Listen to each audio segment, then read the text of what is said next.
Obviously, both Ohio State and Indiana are currently ranked 1 and 2 in college football, and what's also interesting is that they both have the best duos of receivers in college football as well. Ohio State has both Carnell Tate and Jeremiah Smith, whereas Indiana has Omar Cooper Jr. and Elijah Sarratt. There's an argument to be made for both sides as to who has the better receiver duo, but in today's video, I want to do a short spotlight on IU's receiving core. Both of them are very different players, as Omar was a blue chip recruit coming out of high school, and Sarrat was an FCS player who had no offers. We're going to go through who both of these guys are, why they've been so great this season, and what their futures could look like. But before we get started, if you're a big fan of college football, be sure to subscribe to the channel, leave a like if you didn't support today's video, and let me know what player, team, topic, or situation I can cover next. Now let's go ahead and get started and talk about Indiana's crazy receiver duo. Okay, so the first guy I want to talk about is Omar Cooper Jr. He ended up growing up in the city of Indianapolis, Indiana, and would eventually attend Lawrence North High School. He had a breakout sophomore season in which he had 53 catches for over 1,000 yards and 13 touchdowns, and followed that up with over 1,000 yards and 14 touchdowns as a junior. He was led by star quarterback Donovan McCulley, who's currently a receiver from Michigan, but was a 4-star quarterback at one point. It was LN's first winning season in 15 years, but unfortunately at the end of the year, he would suffer a torn ACL. During his senior season, he was back, and he ended up catching 43 passes for 700 yards and 7 touchdowns, and in terms of his recruitment, he was down to 2 schools. He took officials to both West Virginia and Indiana, and they were the finalist over 16 other FBS schools. He ended up choosing the Indiana Hoosiers, with his dad saying, quote, "We believe in Tom Allen. I think he's a great guy and a great coach, and I believe he will achieve success. I think they can build something special, and I would love my son to be a part of something special here at home." So yeah, during his time at Lawrence North, Omar caught 132 passes for 2,900 yards and 22 touchdowns, and they got their first sectional title since 1990, and he was Indiana Mr. Football's award winner at wide receiver. The IU connection made a ton of sense, as I said, Donovan McCulley, a 4-star quarterback, had previously gone to Indiana, and then one of his closest friends, CJ Gunn, was a star basketball player who also had committed to the Indiana Hoosiers. IU also stayed very loyal to him after the injury, and according to 24/7 Sports, Omar was a 4-star recruit, the number 43 wide receiver, and the 299th best player in the class of 2022. So when Cooper arrived in 2022, he only ended up appearing in 4 games. He didn't get a chance to do much, but in 2023, he started to emerge. He caught 18 passes for 267 yards and 2 touchdowns, with his best game coming against Indiana State, as he had over 100 yards in that one. Going into 2024, Donovan McCulley was back and Elijah Sarratt had transferred in, so many were wondering if he'd play a lot. He definitely would, as in total, he finished with 28 catches for 594 yards and 7 total touchdowns. He was one of the more skilled players on the team and helped Indiana get to a college football playoff appearance, and Coach Sig said, quote, "I have very high expectations for him. I've been around some really good receivers in my 44-year head coaching career, and he could be one of those kind of players." So after the season was over, both Keyshawn Williams and Miles Price were off to the NFL, so Cooper was forced to move to the slot. This was something he did not want to do, but it has ended up being an incredible move for him. With Tyler Morris suffering a torn ACL in the spring, it was going to be up to him. In week 3 of this season, he proved that he was a star as he had 10 catches for 207 yards and 4 touchdowns, which would tie the IU single-game program record. Cooper has been incredible this year, as he also had 6 catches for nearly 100 yards and a touchdown against Illinois, a touchdown against Iowa, 7 catches against Oregon, and then against Michigan State, 8 catches for 115 yards and a touchdown.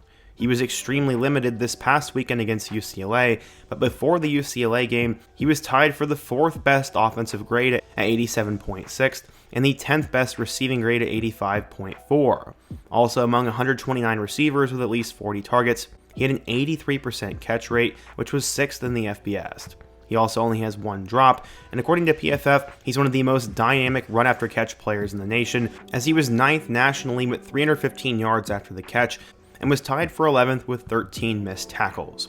It's safe to say, 4 years into Omar Cooper's career, he's gotten better each and every season, and many believe he'll be a Day 2 or a Day 3 draft pick in the 2026 NFL Draft. He has a case at being an all-Big Ten level receiver as well, and then you'll pair him alongside Elijah Sarratt, who has become one of the best receivers in all of college football and also has an incredible story. While many people refer to Sarrat now as the Waffle House, going back in time, his family called him E, and that was his nickname. He also had a brother who was a star football player, but Elijah's path was a lot different, as it was one of persistence, doubt, and constant resilience. He ended up growing up in a small town of Virginia, and has gone through tons of schools, quarterbacks, and coaching staffs. The transfer portal has changed opportunities for athletes who weren't highly regarded coming out of high school, and Sarrat epitomizes all of that. He ended up starting out his high school career at Colonial Forge High School, which was located in Stafford, Virginia, before he would eventually transfer to St. Francis Academy, which was located in Baltimore. That would happen before his senior year of high school football, and at the time he had no Division I offers. He had sent out emails to JUCO programs across the country, just hoping that one scout or one school would take notice. Nobody would reply. He would step into his coach's office each week, hoping to eventually hear some good news, but the responses from college coaches were blunt and discouraging. Sarrat said, quote, "They said, I don't know if I can play here. I don't know if you can do this, or you can't do that." That was most of the conversations they had, but eventually St. Francis, located in Pennsylvania, would come calling. Sarrat would finally get his shot, and once he got on the field, he did not waste it and took full advantage of it. As a true freshman at the FCS level, Elijah would catch 42 passes for 700 yards and a school record 13 touchdowns. He was incredible in his first season, and he would help St. Francis reach the FCS playoffs while also becoming a freshman All-American at the FCS level. He was also a first-team All-Northeast Conference player, and after the season was over, he would decide to transfer over to James Madison. Curt Cignetti was obviously the head coach of the Dukes at the time. During his first season, he'd end up catching 82 passes for 1,191 yards and 8 total touchdowns. He actually had 6 100-plus yard games in his last 8 matchups, and Sarrat was becoming a star. He was doing this against pretty decent competition, and he was named a first-team All-Sun Belt selection. In total, in his first 2 years, he had 124 catches for 1,800 yards and 21 touchdowns. When Coach Cignetti and Shanahan ended up going to Bloomington, Indiana to take the Hoosiers job, he wasn't sure if he was going to follow them right away. He wasn't sure if he was even going to transfer until the NCAA would announce that multi-time transfers would be allowed to play in late December. This was game-changing. Once he hit the portal, he had offers from several Power 4 schools, including Purdue and Wisconsin. He said he did consider other schools, but would ultimately end up at Indiana. He became the go-to wide receiver for Curtis Rourke in his first year in Bloomington, and had his breakout game in Week 2 against Western Illinois, catching 6 passes for 137 yards and a touchdown. He also had over 100 yards against Maryland, over 100 against Northwestern, and then 165 yards and 2 touchdowns against Purdue. Ultimately, Sarrat would finish the season with 53 catches for 957 yards and 8 touchdowns, and helped Indiana get to the college football playoff. He could have gone off to the NFL and probably would have been a day 3 draft pick, but he has instead chosen to come back, and it has been a great decision for him. In Week 1, he was solid against Old Dominion before having 3 touchdown catches against Kennesaw State. That was an insane game for him. He followed it up with nearly 100 yards and 2 touchdowns against Illinois, 156 yards and a game-winning touchdown against the Iowa Hawkeyes, and then against Oregon, 8 more catches for 121 yards and a touchdown. He then had 2 more against Michigan State, and a touchdown this past weekend against UCLA. On the season so far, Sarrat already has 45 catches for 609 yards and 10 touchdowns.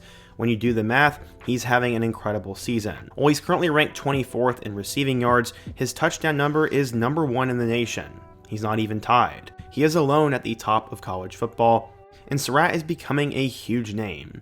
He has a chance at being a first-team All-American in college football this year, has Indiana ranked number 2, and some are talking about him being a 2nd or 3rd round pick now. Many believe that he's probably not good enough to be a 1st round pick, but if he continues the season at this pace, he might get a 1st round look. I have no clue, as I'm not a scout, but Sarrat has a crazy story, and paired alongside Omar Cooper, it has been fantastic to watch. E.J. Williams, the former blue chip player who was at Clemson, has also quietly had a good season too, but nobody's talking about him. Fernando Mendoza is having a legit Heisman-level season, and we will see how this duo finishes out. I know a ton of Ohio State fans are going to go down to the comment section and comment Carnell Tate and Jeremiah Smith, as I plan to do a video on them soon too. And while they obviously have an incredible argument and might be more talented, I think statistically and in terms of just general impact, Omar Cooper and Elijah Sarrat are the best wide receiver duo in college football, and good for them. But what do you guys think? If you're an Indiana fan, what do you think of Omar Cooper and Elijah Sarratt? Who's another crazy wide receiver duo in college football? And what topic should I cover next? Be sure to let me know down below. Leave a like if you want to support today's video, subscribe if you're new, and check out one of the videos on the end screen. Hope to see you guys again soon, but until next time, peace.